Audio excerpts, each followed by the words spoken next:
৩৩ মনের কালামানিকের সঙ্গে ২০ কেজির কাঞ্চন ফ্রি। গায়ের রং কুচকুচে কালো, ওজন প্রায় ১৩০০ কেজি, প্রায় ৩৩ মন। উচ্চতা ৫ ফুট ৪ ইঞ্চি আর দৈর্ঘ্য ১০ ফুট। সুঠাম দেহের অধিকারী ফ্রিজিয়ান জাতের এই সাপটিকে আদর করে ডাকা হয় কালামানিক বলে।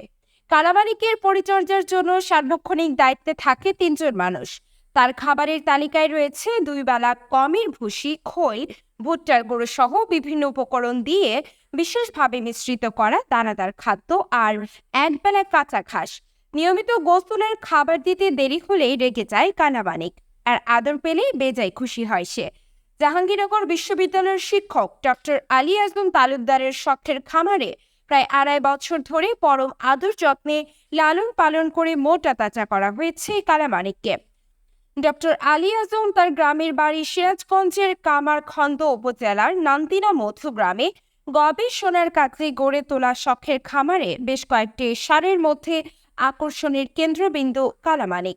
খামারের মালিক ডক্টর আলী আজম তালুকদার জানান, গবেষণার জন্যই ফ্রিজিয়ান জাতের এই সারটিকে তিনি বিশেষ খাদ্যাভ্যাস ও পরিচর্যার মাধ্যমে গড়ে তুলেছেন।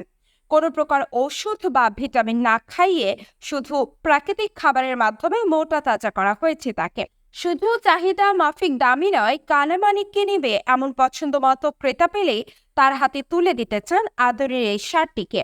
আর ক্রেতাকে কালামানিকের প্রায় ২০ কেজি ওজনের কাঞ্চন নামের একটি ছাগল ফ্রি দেওয়া হবে বলে জানান তিনি। কালামানিককে প্রতিদিন সময় মতো গোসল করানো, খাবার খাওয়ানো সহ বিভিন্ন পরিচর্যার জন্য পালাক্রমে ৩ জনকে রাখা হয়েছে, যারা রাতিন কালামানিকের সাথে কাঞ্চনকেও পরিচর্যা করছে। আর বিশাল দেহি কালামানিককে দেখতে প্রতিদিন দূর দূরান্ত থেকে মানুষ আসছে খামারে। ২০২৪ সালের উপজেলা প্রাণী সম্পদ মেলায় প্রথম স্থান অধিকার করে কালামানিক। খামার মালিক কালামানিকের মূল্য নির্ধারণ করেছে ১৫ লাখ টাকা।